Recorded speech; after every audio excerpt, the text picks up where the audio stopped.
Hey, Josh here with RVing Know-How, and we are at the Outback Montana RV Park. As you can see, in winter, we're going to go talk to our friend MJ and learn how to live in your RV in the winter, because there are folks down there staying all the time here in Montana. As you can see, these campers are quite hardy, camping in the snow, so we're going to figure out how exactly they do it. All right, so we're here with MJ, a great friend of ours from just down the road. And she is going to show us her top tips for living in an RV in the winter. So MJ, you want to take it away with this little outhouse looking thing here? One of the most important things is the heated hose, because you want water all winter long, naturally. Here in Montana, we get super cold. We just had a cold snap. And one of the things that we do here, it was freezing. We actually box our hydrants, our water hydrants, because a little insulation and some heat tape goes a really long way to keep your frost-free hydrant truly frost-free. So that's step one of hooking up my heated hose when the year starts to get cold. Usually late October here, the heated hose comes out. If you follow the heated hose, it tends to melt the snow as you go, and then you can see where it connects to my camper. That's a really important part, because where it connects to the camper is one of the most vulnerable spots on the camper for freezing. Where the metal of the hose meets the metal of the intake valve gets super cold. So all I do is drill a small hole through that foam and thread the hose through it, attach the hose, and then boop, tape the foam right to the outside of the camper. You'll also notice on the hose there's an orange thermostat. That thermostat has got to be exposed to the weather so that it knows when to turn the heated hose on to keep it frost-free. You just met one of my neighbors that accidentally boxed his thermostat in, and his water line froze, and he couldn't figure out why, because it's a $100 hose. Well, it's because his thermostat was not available to feel the cold. Problematic. Yeah. And then we have one other thing down there that you mentioned that can be important for the winter. Yes, once in a while we lose power. Our power company is awesome, but sometimes it does take a couple days to recover. So having a generator and an alternate heat source in Montana is important, and I'll show you the other alternate heat source in a second. All right, so we're here in MJ's awesome shop, and MJ, what do you have for us now? So this is what I lovingly call the bubble wrap with some sort of aluminum foil around the outside. I don't know its actual name. It's just the bubble wrap insulation. A lot of RVers use this against the back of their cabinetry in the kitchen, in the bathroom, and in your closets, because condensation happens when you seal these things up for winter. And you will get this really pretty layer of frost along the back of your cabinets. I've had my shirt sleeves frozen to walls before, and then I ended up lining the walls, the exterior walls of your camper, with some bubble wrap. And you can tape it on with my favorite tape for skirting and the back of the cabinets. And that is, it's called HVAC tape. It's actually for ducting and venting of houses. But the backing peels away, and it's really stiff aluminum foil tape. Oh yeah. It's like duct tape on steroids. There you go. But it doesn't leave residue behind ever. Got it. And on your camper or in your camper. So it's really cool to tape it up with this in the back of the cabinets. That was a good thing. Yes. And then what were you saying about when you have your hoses out? Some people try to use pink insulation, yes. and you can... So in my little faux outhouse hydrant cover, some people shove theirs full of the pink R13 insulation. That's meant for inside walls and dry areas, and condensation happens even with those hydrants, on season, off season, and then your pink insulation is going to get soaked, wet, and frozen, and it's not a good thing. So you can actually use some of the bubble wrap around your hydrant instead of pink insulation, please. Okay, so I know you have a hatch that you want to show us, but first talk to us generally about what we got going on here with RV skirting and why that's important in the winter. Absolutely. Yeah. That cold air passing under the camper, obviously it's going to freeze your lines, and it will freeze you too. It definitely comes up through the floor. This is a 4-season camper, so it does actually have an underbelly, but it's still really cold, and you still don't want Montana air passing under. So when you actually cut to size this rigid foam board, and there's some of my old foam board behind it. It's not in the best shape, but it's an example of what that is. It's cut to size and just wedged under there.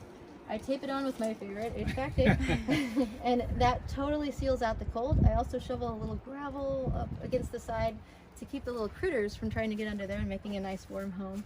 But it's amazing. When you open this trap door in a second, you'll feel a little burst of heat, because I do have one of my other water tips is I can show you inside what a thermal cube looks like, but I do plug my extension cord into a thermal cube, and I do have a small heat lamp underneath that water intake that we looked at earlier.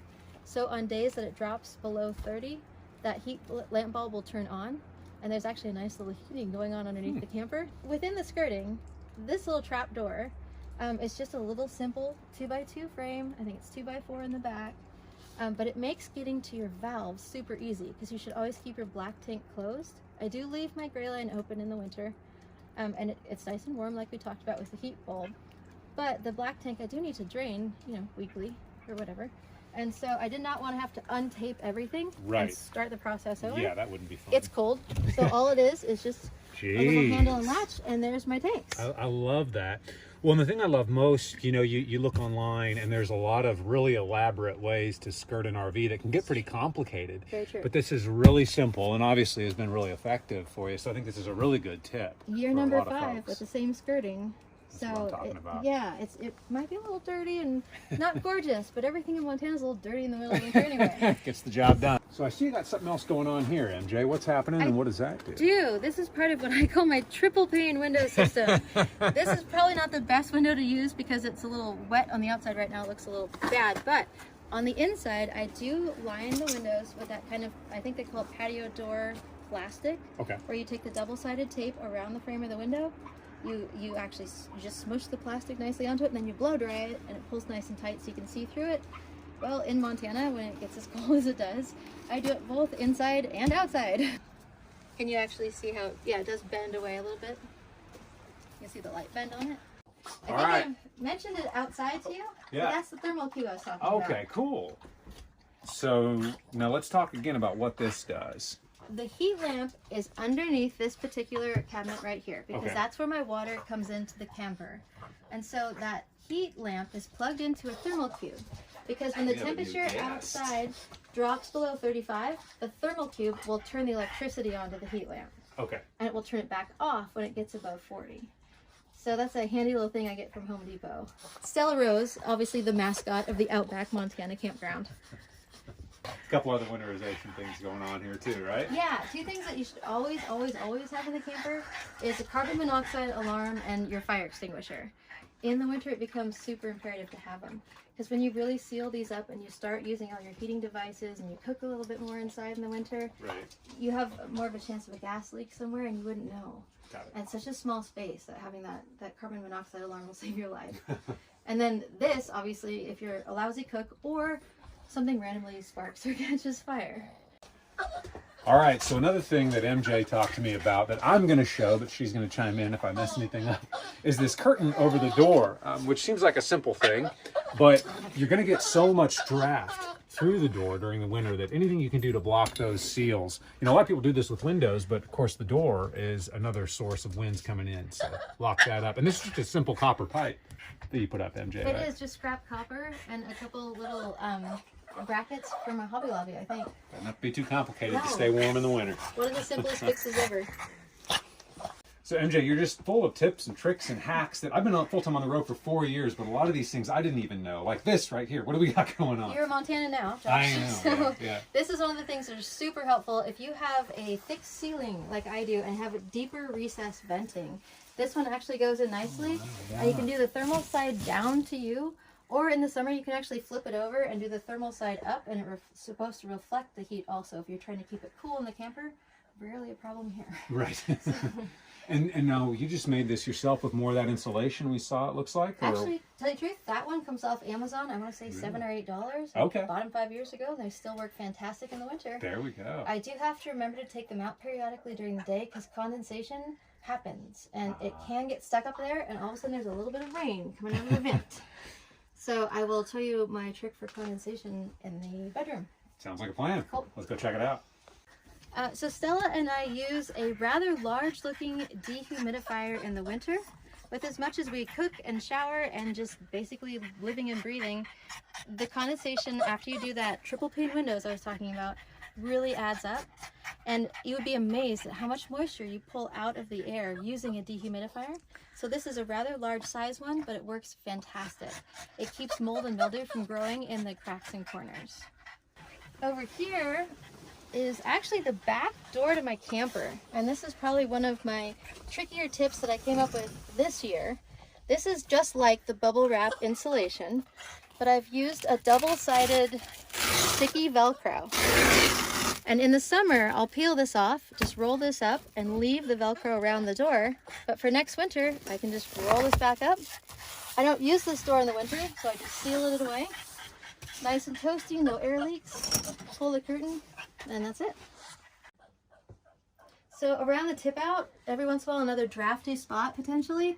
These are those thick crack foam noodles, I call them. I think they're intended for insulation around windows and doors.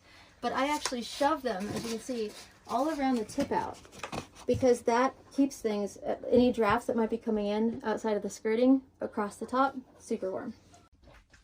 This is one of my insurance policies in case we lose power here in Montana, because we do quite a bit in Woods Bay.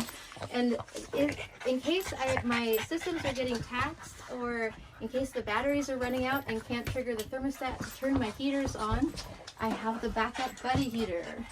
It's the 2-tank version where you just simply screw in. And Stella's just itching to be famous. She just wants to play. Sorry. Anyway, you screw the 2 tanks in and fire it up, and it keeps 250 square feet really, really warm. There are smaller versions for smaller campers, and they do have catalytic heaters in smaller campers, but I do not have one set up in here, so I carry the big buddy with me wherever I go. In case you run out of those little propane tanks for the buddy heater, when it comes to working on it inside, I actually do have an extra gas line installed in here that I have an adapter for that will go to my buddy heater to make sure that we do not freeze in the winter. We had talked a little bit about the power outages that we have. One thing that you lose at that point is also water. And if you don't want to fill your holding tank, which you don't necessarily want to keep vulnerable for freezing in case the power is out, having some extra gallons of water is important. This is Stella's little bunk bed here. This is where she's on bear and deer lookout. But her little step that I've created here actually hides 3 gallons of backup water, just in case we run out of power, whatever time of year. All right, folks, so there you have it for ways to keep living in your RV through the winter. You might have thought that it was impossible to live in a rig like this when the cold set in, but MJ from Montana really helped show all of us ways that you can keep yourself warm and keep on living in that RV in the winter. I'm Josh with RVing Know-How, and we'll be back next time just to show you more ways to keep living on the road.